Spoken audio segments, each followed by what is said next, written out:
Welcome to our Gwrlwi solution, my dear students. Today ni जोङो थांखांनाय matric आनजादनि general मेथमेटिक्सनि कुइसन पेपारखौ एसे डिसकासन खालामनो नागिरदों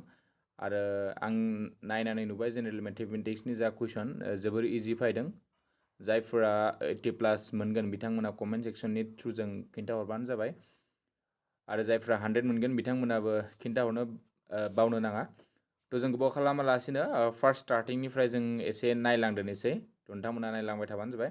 थ' नाय फार्स्ट कुइसना मा होनदों जे गाहायनि बबेया बर्ग अनजिमा नङा दा बिनिया जोंनिया बि नाम्बार अपसना जोंनिया कारेक्ट जागोन बेनिफ्राय 2 नाम्बारा जोंनिया मा होनदों दा भेलु अफ जोंनिया मा होनदों -2/3 टु दि पावर 4 नि माना जाबाय जोंनिया मा मोनसे जागोन डि नाम्बार अपसना जोंनिया कारेक्ट जागोन बेनिफ्राय नैनि 135 आरो 2225 नि डिएसआया जाबाय जोंनिया माबे जागोन जोंनिया 45 जागोन जोंनिया फर्स्ट सानथांमोन थ' जायफोरा जादों बिथांमोनाथ' मार्क्स मोनखाबायनो थ' जायफोराबो नायलांबाय थाबानो जाबाय थ' नायदो दा जोंनिया 4 नाम्बार कुइसनखौ जेब्ला जोङो बुङो बेनि एन्सारा जोंनिया जागोन 180 सेकेन्ड बेनिफ्राय जोंनिया 5 नाम्बारनि एन्सारा जागोन जोंनिया बि नाम्बार अपसना कारेक्ट जागोन 5 नाम्बारना बेनिफ्राय 6 नाम्बारनि अपसनखौ जों बुंनो थाङोबा नै डि नाम्बार अपसना जोंनिया 6 नाम्बारनि कुइसना कारेक्ट जागोन बेनिफ्राय 7 नाम्बारनिया जोंनिया जागोन 7 नाम्बारनिया नैबे मा होनदों 2 नाम्बारा जोंनिया सि नाम्बार अपसन थामहिनबा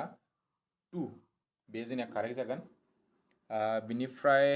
8 नाम्बारखौ नायलायदो 8 नाम्बारा जोंनिया फर्स्ट सानथाममोन -8 कारेक्ट जागोन 8 नाम्बारा बेनिफ्राय 9 नाम्बारा जोंनिया 9 नाम्बारा 2.4 कारेक्ट जागोन बेनिफ्राय 10 नाम्बारा जोंनिया 10 नाम्बारा ए अपसना कारेक्ट जागोन थ' जोबोर इजि फैदों नोंथांमोना सल्भ खालामबानो बेफोरखौ मोनजोबनो हायोमोन एक्चुअलि बेनिफ्राय 11 नाम्बारा जोंनिया बि नाम्बार अपसन 10 बे कारेक्ट जागोन बेनिफ्राय डि नाम्बारा जोंनिया 12 नाम्बारा जोंनिया माबे जागोन 0 जागोन मानोना जोंनिया मा होनदों बेवहाय मोनसे दाइजआव जोंनिया 9 नाम्बार 6 नाम्बारा लासेल'सो थायो थ' 9 मोननाय अनजिमानि जाथ'नाया जि लाथिख' जागोन ओंखायनो थ' ना ओमफ्राय जोंनिया 13 नाम्बारनिफ्राय जोंनिया 2 एन्सार टाइप कुइसन थ' बेखौ आं लास्टिं जाय खालामनो हादों थ' जों बेवहाय थांखादोंसै लास्टिं जाय थ' लास्टिं थ' बेवहाय नायदो निया 2 नाम्बारा नैनिफ्राय मोनसिगोन नोंथांमोना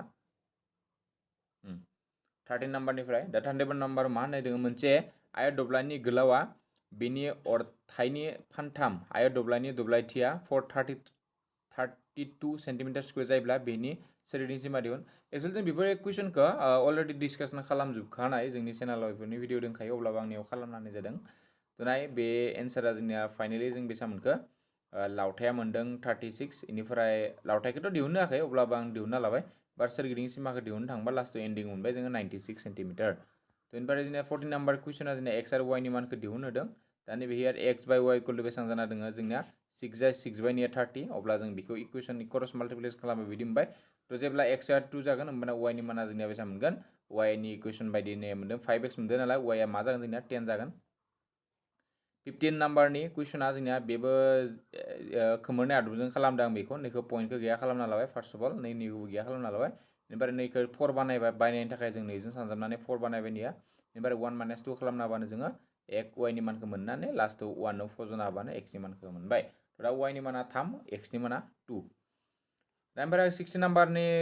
नाम्बारा होदों फारि दाजाबथाय रग' अनजिमानि दा सानजाबगासिनो जों 3306 होदों थ' नैया एक्स आरो x + 1 हमबाय बेखौथ' नोंथांमोना मिथिगौ जानांगौ थ' बेनिफ्राय नैया लास्टआव एन्डिंआव जों केलकुलेसन खालामबा सानजाबगिरि बिजिरनाय आदबजों खालामबा जोङो नै मोनसे -18खौ जों लानो हाया मानोना नैयाव मा होनदों दाजाबथाय होदों नालाय नैया दाजाबथाय होदों दाजाबथा होननाय लोगो लोगो जोंनिया अनलि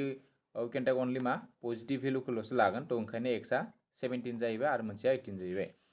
बेनिफ्राय गाहायनि सानलुलि जौगाथिनि बिदाबनि अनजिमाखौ दिहुनहोदों दा अनजिमाया 7 निफ्राय आप टु 205 सिम अनजिमानि बेसेबां अनजिमा दं बेखौ दिहुनहोदों बुंनो थाङोबा देग्लाय जा कुइसन फैदों जोबोर इजिथार कुइसन फैदों थ' 90+ लाखिनायाथ' बांद्राय गोरा नंखाया आरोना जेनेबा 100 लाखिनोबाथ' एसे नोंथाङा मोजां लिरबाबो जाया नोंथांनि बे मा होनदों साफा लिरनायावबो एसे बेफोरखौबो नायो 100 मोननोबा ओंखायनो नोंथांमोना एसे जुदि साफा मोजाङै लिरदोंब्ला आरो जुदि गासैबो कारेक्टलि लिरदोंबा 100 मोननाया रोखा थ' ओमफ्राय जोंनियाव ए खौ दिहुनना लाबाय डि दिहुनना लाबाय ओमफ्राय ए एन हमना लाबाय निखौ ओमफ्राय ए नि फर्मुलाखौ फज'ना लास्टआव एन निया नैया 34 मोनबाय थ' बेखौ मोनबाय थ' बेनिफ्राय दोंसे हांखोआ थ' बेबोथ' इजियानो थ' नैखौ आं नै नोंथांमोननो बेयाव स्क्रिनाव दिन्थिना होनाय जाबाय नोंथांमोना भिडिअखौ स्किप खालामना नायना लाबानो जाबाय होमबा नैबे जोंनिया जिदु कट थीटा इकुवेल टु 7/8 थ' नैनि मानखौ दिहुननो होदों थ' बेनि माना जोंनिया नैबायदि खालामबा एन्डिंआव मोनदों 49/64 बेनिफ्राय नैबेथ' आरो नाय जों ओंखायनो आं नोंथांमोननो बुंदोंमोन जे जों प्रिभियास इयार कुइसन पेपारखौ नोंथांमोना जुदि मोजाङै फरायदोंब्ला जों जा भिडिअ होदों बा जायफोरा बायदों बिथांमोनखौबो जुदि मोजां फरायदोंबा बिथांमोनाबो थ' बिनिफ्रायनो बांसिन फैखादों आरोना प्रिभियास इयारनिफ्रायनो थ' नाय जोंनिया एक्सआ 60 वाइआ 30 मोनबाय थिग बिदिनो नैबे जोंनिया पि अ ए नि मानखौ दिहुननो होदों बेफोरखौबो जों डिसकासन खालामजोबखादों एक्सुवेलि बिनिफ्राय बेबो नैयासिनो मोनबाय थ' नाय आं गासैखौबो खालामना होनाय जायासै मेथ्सखौ नोंथांमोना जुदि रिकुवेस्ट खालामबा नेक्स्ट भिडिअ जों गासैखौबो खालामनानै लाबोनो ट्राय खालामगोन थ' नोंथांमोना आरो उननि जा कुइसन फैदों बेफोरखौबो जिहेतु जोंना इजि ओंखायनो आं सानबाय जे नोंथांमोना बयबो बेफोर कुइसनखौ इजिलि सल्भ खालामजोबनो हागोन होननानै थ' ओंखायनो बे भिडिअनि गेजेरजों बेखिनिखौनो डिसकासन खालामनाय जाबाय फर्स नोंथांमोन आरो जा नेक्स्टआव जा एग्जाम फैगासिनो बिनि थाखाय मोजाङै प्रिपारेसन खालामनानै फरायलांबाय थाबानो जाबाय दिनैनिफ्रायनो थ' टाइमखौ वेस्ट खालामनाङा आरोना एग्जामाथ' जोबखासिगोननो थ' गोजोन्थों फर्स नोंथांमोन बाय बाय